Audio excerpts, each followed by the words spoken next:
Dear viewers আসসালামু আলাইকুম। তো আশা করি সকলেই ভালো আছেন।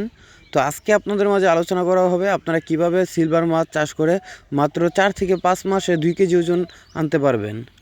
সিলভার মাছ হচ্ছে কাপ জাতীয় মাছ। এই মাছ আপনারা যে কোনো পদ্ধতিতে চাষ করতে পারবেন। তবে কিছু কিছু বিষয় আছে যা অবলম্বন করলে আপনারা 4 থেকে 5 মাসে আপনারা বাজারজাত করতে পারবেন। প্রথম নাম্বার হচ্ছে আপনার পুকুর ভালোভাবে প্রস্তুত করে নিতে হবে। পুকুরে গভীরতা রাখতে হবে 5 থেকে 6 ফুট। এবং পুকুর যদি পুরাতন হয়ে থাকে তাহলে পুকুরটা আপনারা শুকিয়ে নেবেন।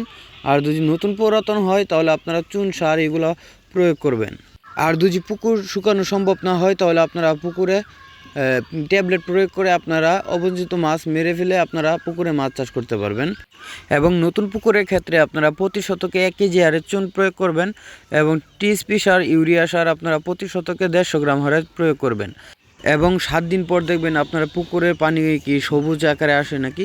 যদি সবুজ আকারে হয় তাহলে আপনারা 7 দিন পর আপনারা পুকুরে মজুদকৃত পোনা দিয়ে দিতে পারেন। এবং মাছ ছাড়ার পরে আপনারা পুকুরে হয়রা টান দেওয়ার ব্যবস্থাপনা করতে হবে। কারণ হচ্ছে আপনার যদি পুকুরে হয়রা টান দেন তাহলে আপনাদের পুকুরে কোনো গ্যাসের সম্ভাবনা থাকবে না। এবং প্রতি সপ্তাহে আপনারা 2 বার টান দেওয়ার চেষ্টা করবেন। এবং যদি আপনারা ভালো মানের পোনা মজুত করতে পারেন তাহলে অবশ্যই আপনারা মুনাফাই করতে পারবেন। তো আপনারা যে কোনো প্রতিষ্ঠান থেকে মাছের পোনা সংগ্রহ করেন, আপনারা ভালো মানের পোনা সংগ্রহ করবেন, তাহলে অবশ্যই আপনারা লাভবান হতে পারবেন। তো আমাদের কাছে পাচ্ছেন দেশি ও বিদেশি সকল ধরনের মাছের রেণু ও দানি পোনা এবং সিলভার কাপের মাছের পোনা। তো আপনারা আমাদের ভিডিও দেওয়া স্ক্রিন নাম্বারে যোগাযোগ করে আমাদের কাছ থেকে যে কোনো ধরনের মাছের রেণু ও পোনা সংগ্রহ করতে পারবেন। এবং কি চাইলে আপনারা আমাদের প্রতিষ্ঠান থেকে এসে মাছের মান যাচাই করে আপনারা দেখে শুনে আপনারা পোনাগুলো সংগ্রহ করতে পারবেন।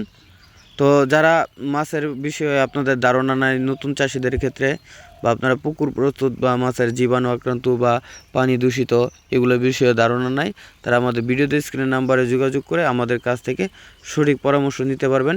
কিভাবে মাছ চাষ করবেন, কিভাবে পুকুর প্রস্তুত করবেন এবং কোন মাছের জন্য কোন ওষুধটা আপনারা ব্যবহার করবেন। তো আশা করি সকলেই ভালো থাকবেন। দেখা হবে নতুন একটা ভিডিওতে। ততক্ষণ সবাই ভালো থাকবেন। আল্লাহ হাফেজ।